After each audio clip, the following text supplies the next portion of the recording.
Bonsoir les amis, c'est encore un plaisir de nous retrouver. Moi c'est Neville. Si vous venez de nous joindre pour la toute première fois sur cette chaîne Neville Immigration TV, je vous demanderai bel et bien de vous abonner à notre chaîne, de liker nos vidéos, de partager nos vidéos, d'aimer nos vidéos. C'est encore un plaisir de venir avec quelques informations que nous avons pour pouvoir les partager ensemble avec vous. Et vous savez très bien, je ne vous prends pas beaucoup de temps, je viens très rapidement. Je viens toujours avec une netteté d'informations pour vous informer et essayer de partager avec vous dans un peu de temps et puis repartir. Alors, sans plus tarder, ce soir, vous vous rappelez que la déportation pour ceux qui sont aux États-Unis, elle continue. La déportation continue et vous savez, c'est encore maintenant, c'est Portland qui est visé. C'est à Chicago où c'est là, ça s'est intensifié la semaine passée. On a vu des gens être pris là-bas, être ramassés comme des fruits et partout être cueillis comme des fruits. Voulais-je dire, là c'est à Chicago, nous avons vu le président Donald Trump qui continue avec sa politique migratoire qui déjà produit des fruits parce que selon le président, selon lui, au niveau de la frontière terrestre du Mexique, il y a zéro entrée pendant tout ce temps qu'il est là. Les gens n'entrent plus. Et même ceux qui sont là sont déportés à tout moment. Donc, c'est évidemment, c'est là ce qui se passe. Et ceux qui sont en prison, nous avons aussi des bonnes informations ils vont aussi bien, ils continuent à manger, tout ceci. Donc, malgré ça, il y a toujours euh, certaines informations où les gens peut-être ne mangeraient pas bien, ne sont pas bien traités par les médecins et tout. Mais finalement, le président a dit que ce n'est pas un hôtel, c'est une prison. Ce sont des prisons, ce n'est pas des hôtels. Donc voilà un peu ce qu'il y a. Mais pour ce soir, l'information la plus importante concerne la délocalisation des visas pour les citoyens des pays des hommes intègres. Je cite bien le Burkina Faso, le pays cher au capitaine Traoré.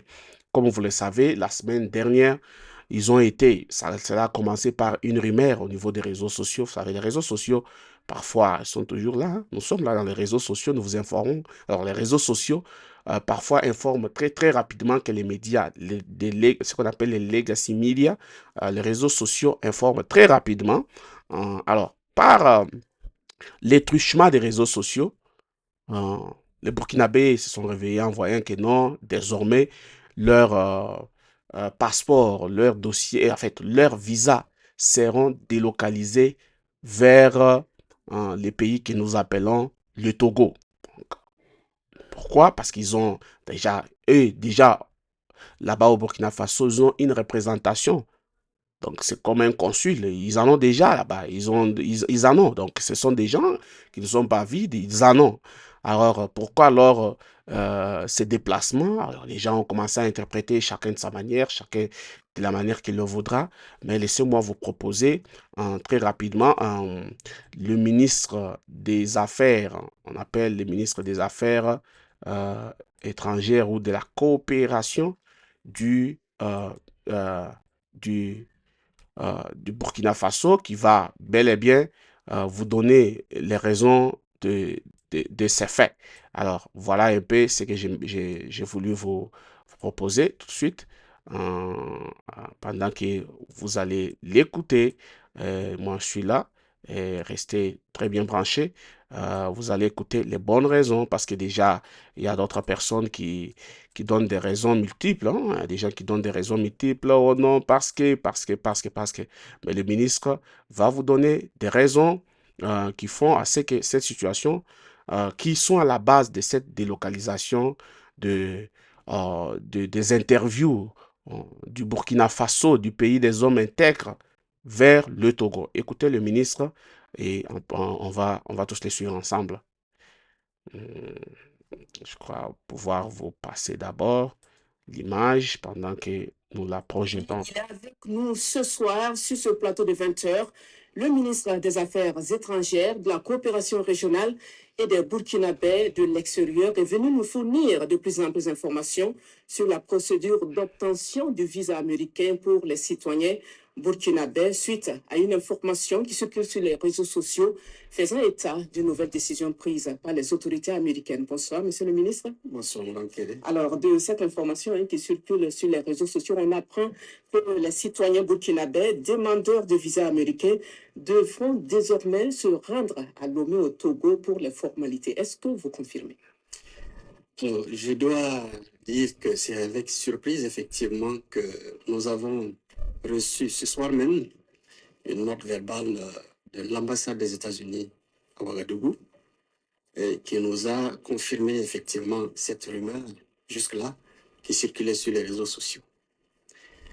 Officiellement, la raison qui est consignée dans cette note verbale est que le Burkina Faso, au même titre que plusieurs autres pays africains, fait partie d'une liste d'États dont les ressortissants n'ont pas respecté les consignes en matière d'usage des visas. Il s'agit des visas touristes, il s'agit des visas étudiants. Et donc, à ce titre, l'ambassade des États-Unis a été, on va dire, diligentée pour prendre cette mesure de suspension temporaire de délivrance des visas touristes et visas étudiants à tous les Burkinabés qui seront désormais obligés de se rendre à leur ambassade au Togo pour se faire délivrer les 10 documents. La note verbale donc, qui est avec moi précise également qu'il s'agira de reprendre en fait les procédures, non seulement d'inscription, mais de paiement pour se faire délivrer ces visas au niveau de l'ambassade des États-Unis au Togo. Donc, ceci pour confirmer que ce qui était jusque-là considéré comme une rumeur a été confirmé par la représentation diplomatique des États-Unis ici au Burkina Faso. Alors, j'ai évoqué ces raisons au titre des motifs officiels. Il se trouve que la note verbale que nous avons reçue comporte des suggestions et qui font référence à un accord que les États-Unis ont tenté de proposer à la partie burkinabé depuis que l'administration Trump a pris ses marques. Dès que cette administration a commencé, l'ambassade nous avait approchés pour nous faire cette proposition dans le cadre de la mise en œuvre de la politique migratoire des Américains. Il s'agissait de quoi? Il s'agissait de proposer aux États africains qui le souhaitent, puisqu'ils sont dans une procédure d'identification et d'expulsion des ressortissants qui vivent aux États-Unis et qui ne sont pas à jour de leur résidence, de les expulser. La proposition qui avait été faite, c'était de voir si le Burkina Faso, en dehors de nos propres ressortissants, était prêt à recevoir d'autres personnes qui seraient expulsées par les États-Unis.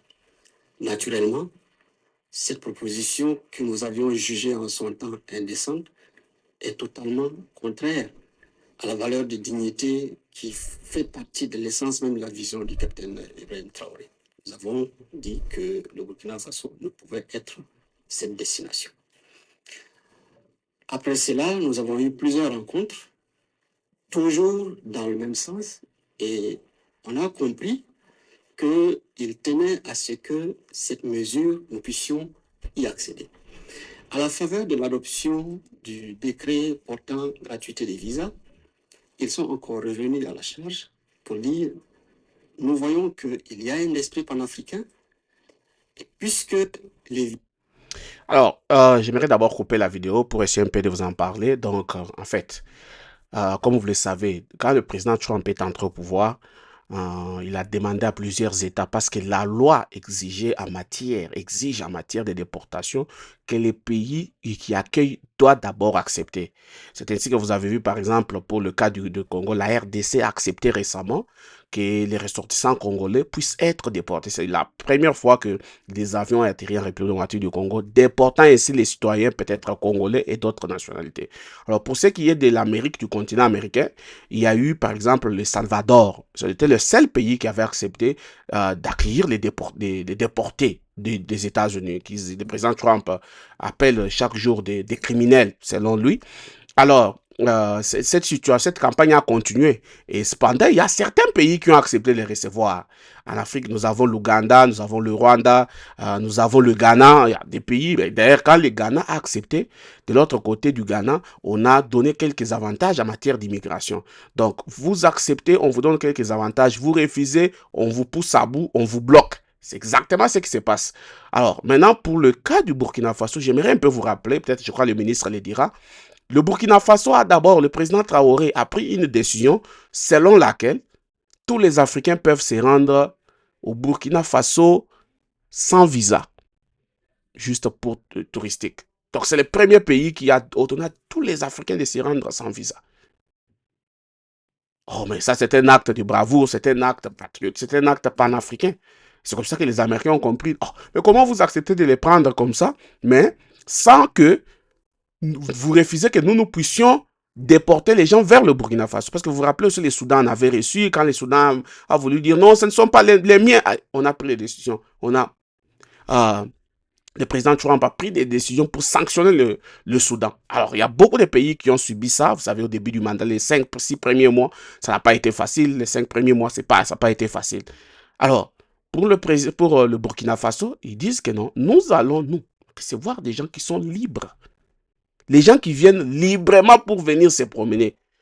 Pas les gens qu'on considère comme étant des criminels, des gens pour qui qu'on dit qu'ils sont des criminels, on les déporte, tout ça, parce que le Burkina Faso croit que les Africains, eux, ne peuvent pas se rendre aux États-Unis pour faire de la criminalité, pour faire ceci, ce qui est vrai.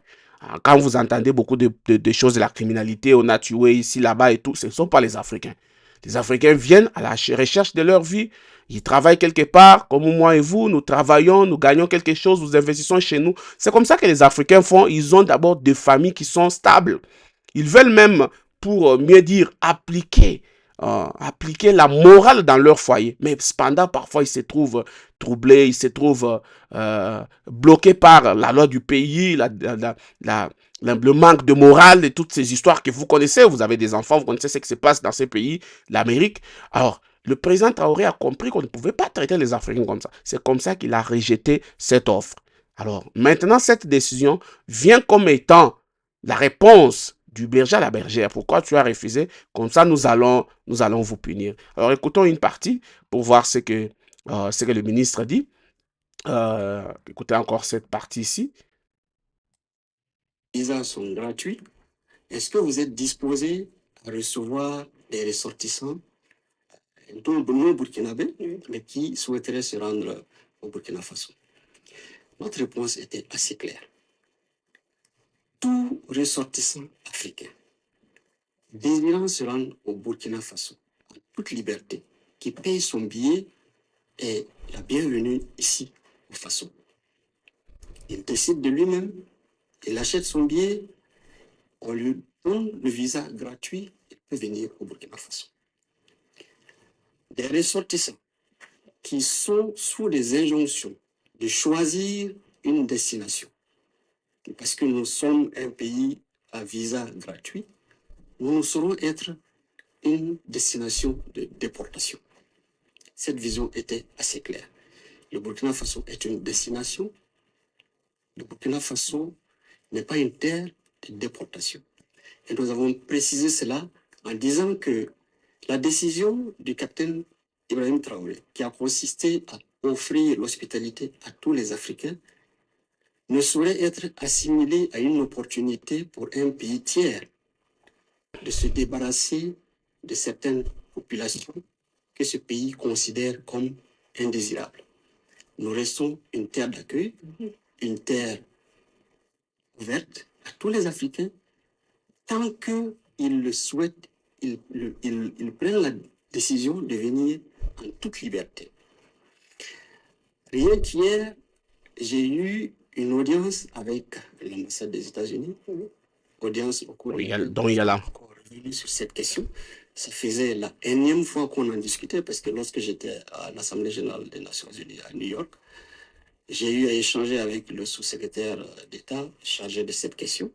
Donc, vous comprenez que au Burkina Faso, il y a l'ambassade américaine là-bas. Il y en a, donc l'ambassade, ce n'est même pas le consulat, mais d'après les dires du ministre, il y a une ambassade américaine au Burkina Faso. Mais cependant, les ressortissants burkinabés sont obligés de se déplacer vers le Togo, vers mon pays, les Lomé, pour aller faire leurs interviews là-bas. Alors, voilà pourquoi, donc vous comprenez un peu ça. Alors, vous voyez ce que je venais de vous dire, qu'il s'agit, le Burkina Faso dit niet. Ça, c'est une terre où les gens peuvent venir en toute liberté et non, c'est une terre, il a dit, bon, c'est pas une terre de déportation, mais c'est une terre où les gens peuvent venir en toute liberté pour visiter.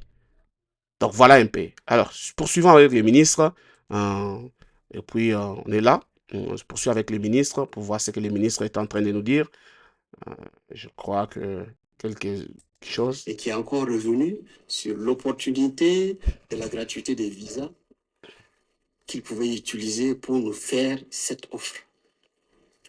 Nous avons répété la même chose. Alors, il est curieux que ce soit à la confirmation pour la énième fois de notre refus de recevoir des ressortissants indésirables, le fait de considérer notre pays comme une terre de déportation, ce qui est indigne et indécent, que ce soit seulement juste après que cette décision soit prise. Donc, vous comprendrez avec moi que le lien est vite établi. S'agit-il d'une mesure de pression? S'agit-il d'un chantage? Dans tous les cas, il est important de préciser que dans la vision de la révolution progressiste populaire, le Burkina Faso est une terre de dignité. De dignité. Le Burkina Faso restera une terre de dignité, une destination et non pas une terre de déportation. Alors, Monsieur le ministre, justement, nous avons appris la visite prochaine, en fin octobre, d'afro-descendants vers le Burkina, pour dire au Burkina. Est-ce que cette visite a un lien avec cette décision qui vient d'être prise par les autorités américaines? Je dirais...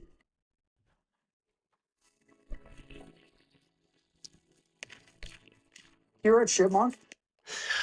Donc là, vous avez compris, c'est une terre, le Burkina Faso, une terre de dignité et non une terre de déportation. Ça, c'est le capitaine Traoré. Donc, vous avez compris. Mais moi, la question que je me pose, chers amis, dans cette émission Neville Immigration TV, c'est que tous ces gens-là qui sont déportés ou qui sont déportables, ils ont quand même leur pays. Pourquoi le pays, les États-Unis, s'ils trouvent que ces gens sont indésirables, pourquoi ils ne peuvent pas tout simplement les déporter vers leur pays d'origine? Parce qu'ils ont quand même leur pays d'origine. Parce que comment pensez-vous,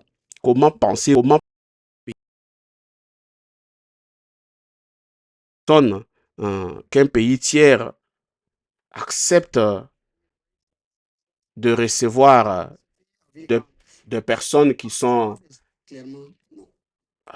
Comment pensez-vous qu'un pays tiers puisse accepter de recevoir de personnes qui sont jugées indésirables dans un autre pays? C'est-à-dire que des personnes dont on vous dit que ce sont des criminels, ils tuent, ils font ceci, ils volent. Comment on vous dit maintenant qu'on vient utiliser votre pays comme un déportoir, je voudrais dire, pour ces gens? Comment? Qu'est-ce que vous allez faire? Vous allez accepter?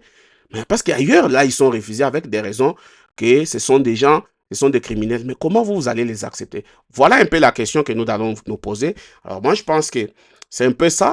Alors, pour cette émission, restez serein. Je suis avec le Burkinabé. Ils vont toujours continuer à avoir leur visa de la manière que ça puisse être. L'essentiel, qu'ils puissent avoir leur visa. Alors pour ce soir, on se dit merci. On se retrouve à la prochaine sur cette chaîne Neville Immigration TV. C'était cette juste émission que j'avais préparée pour vous pour ce soir. Que Dieu vous bénisse. Et Inch'Allah.